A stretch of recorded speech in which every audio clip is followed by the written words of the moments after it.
Okay, so when you're ready to mount your models, number one, as we talked about before, you're going to have keyways. Here we have internal keyways, here we have external keyways. They both work well. On the articulator itself, you're going to have a mounting ring. I'm just going to take one off to show you. You can see this little brass threaded insert in here that fits with the little screw that's projected through the articulator here, and that matches just like that. And you have another little round depression here that fits with that little metal piece there. So if you line those up, the ring lines up with the articulating member. So make sure that you don't mount it crooked. You could. I could screw it on like this and mount it on crooked.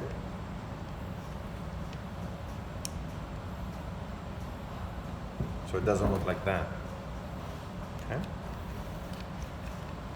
The little brass insert is towards the back of the articulator. Not this way, but it's sitting towards the back of the articulator.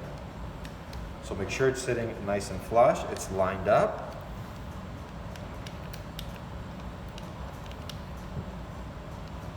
And as you're tightening it, just finger tight is good.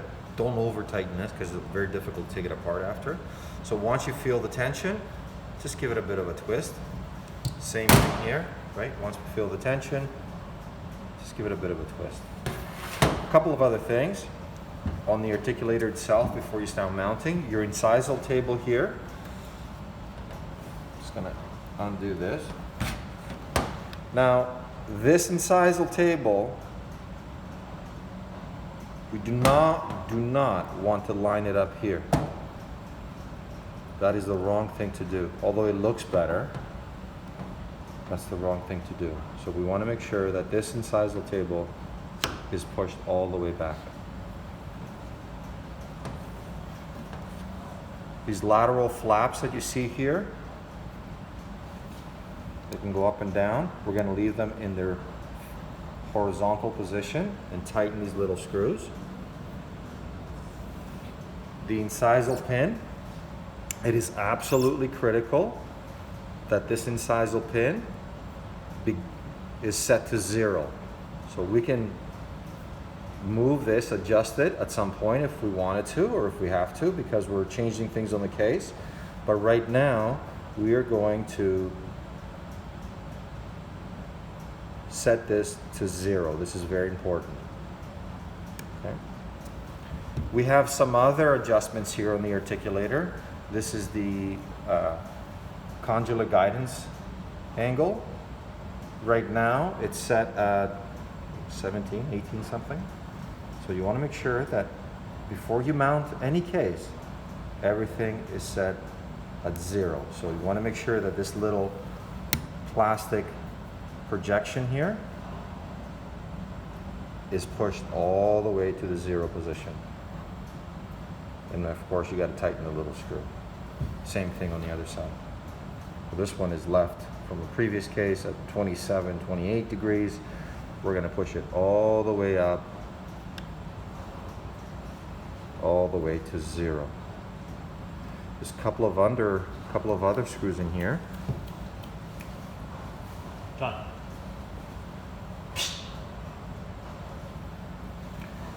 We need to make sure they're set at 0. And there's one here, back here, this one here.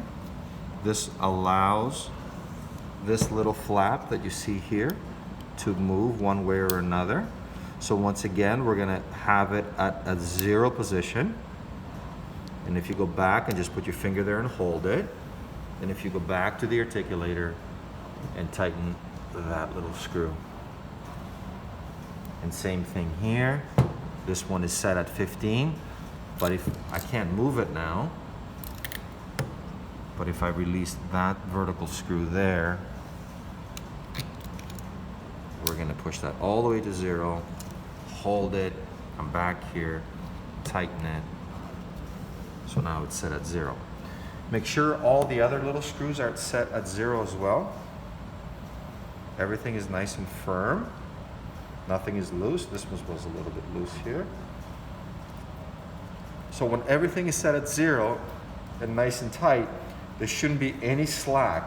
I'm trying to feel any movement within the hinge of the articulator here. I can't. Everything is set at 0, so that's very good.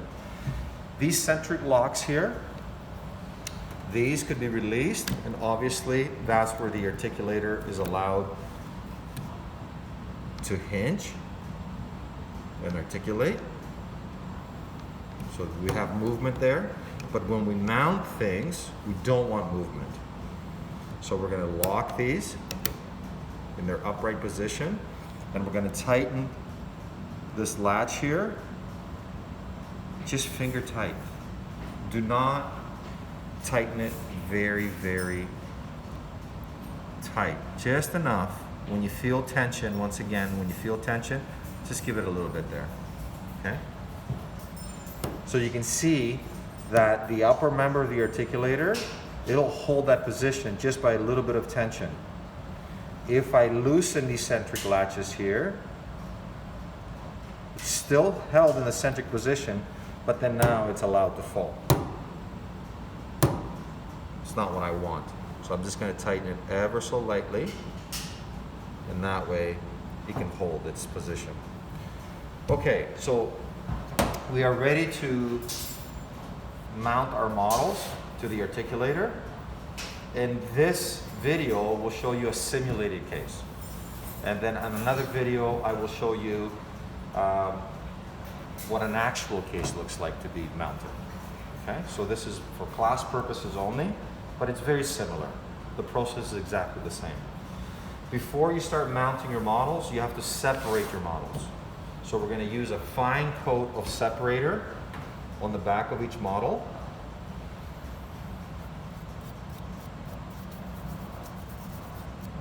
Make sure you get all the way inside the keyways. And again, the important thing here is to have a thin coat. Don't want a thick coat. The separator is great, but if you add a very thick coat or multiple layers of separator, it will act as a spacer. So we just want a very fine coat of separation there, which is good. I'll leave my model upright so I don't get any particles on the underside of my master cast.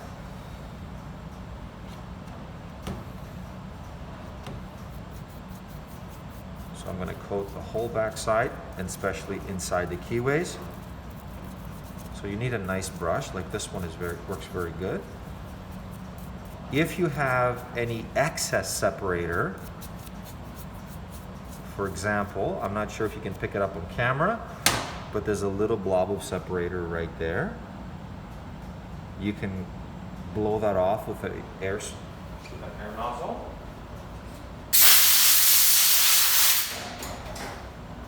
To make sure it's perfectly flush again. Okay, so the first thing we're going to do, we're going to take off the lower mounting ring here. And for our simulation project, I have this index here that's made out of lab putty, which is the condensation reaction silicone, if you guys recall.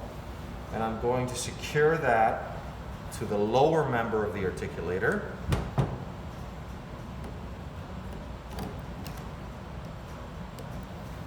This being the upper, this being the lower member of the articulator.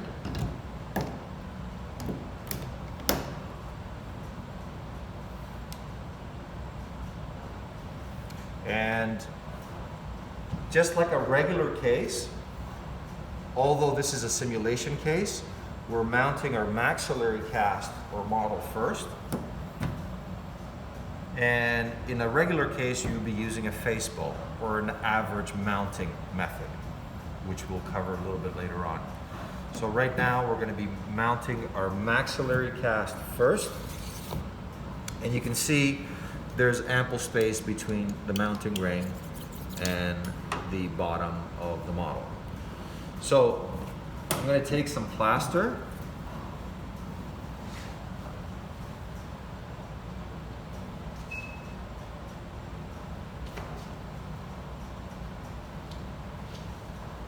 So that should be more than enough.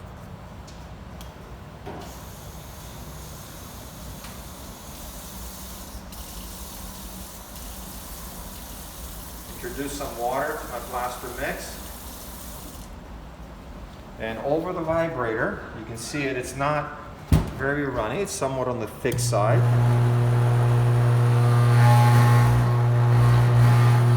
Scrape the sides of the bowl.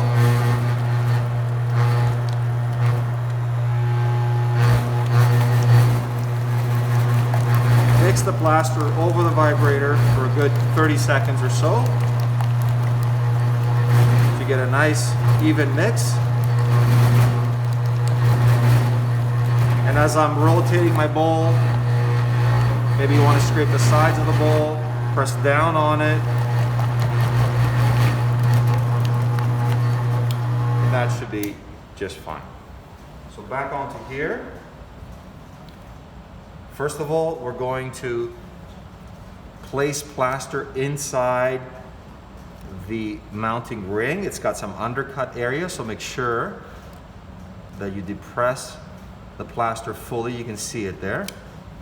And I'm going to add a little bit more on top and feather it to the sides, just like that. If you make your plaster too thin, you won't have control of the plaster, and it's going to be a big mess. Introducing plaster to the keyways, very little at first, because I want to be able to squeeze it in there. Squeeze it all the way to the bottom of the keyway, and then all the way to the edge of the model. Now that I've done that, I can take a little more plaster here, considerably more, and then just hand spatulate it or vibrate it to the edge of the model. And then before we close anything, I'm going to take my spatula and clean off the sides.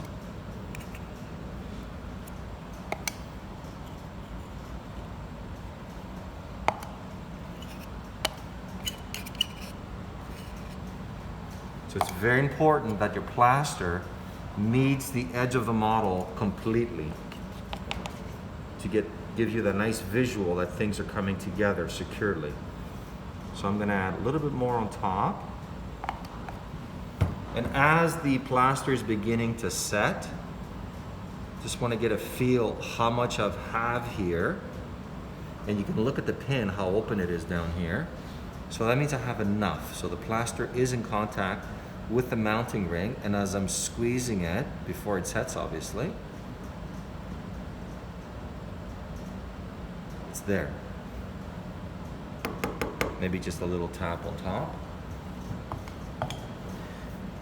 Now I'm going to take the plaster and feather it towards the sides of the ring, all the way up on this side too. And look at here, I have a little void, so while the plaster is still soft enough, I can start playing around with it a little bit.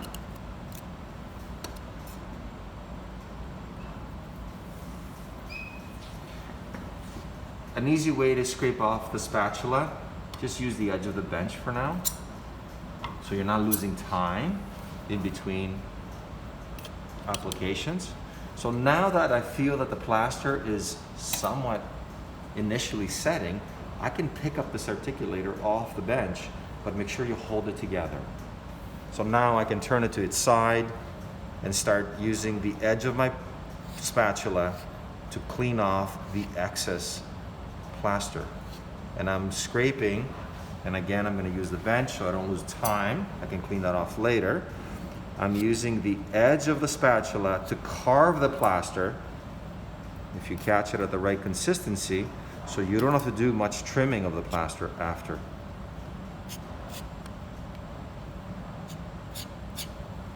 I'll turn it over to the other side. So now this plaster is really starting to set, so I got to work a little bit quicker.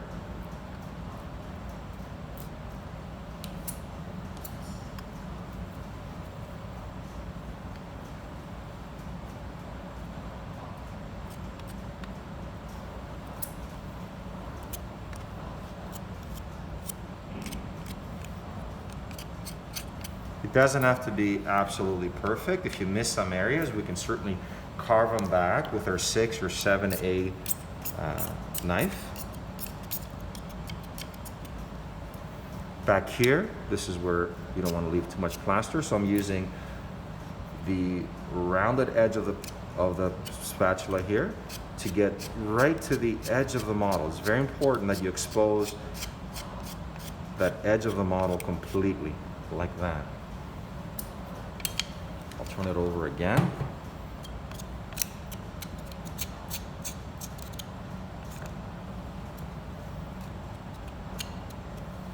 So work with it as much as you can with your spatula.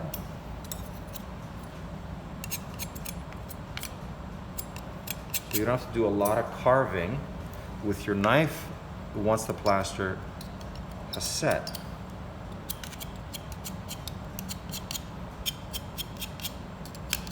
Just clean off a little bit in the articulator here. So notice that I brought the plaster all the way up.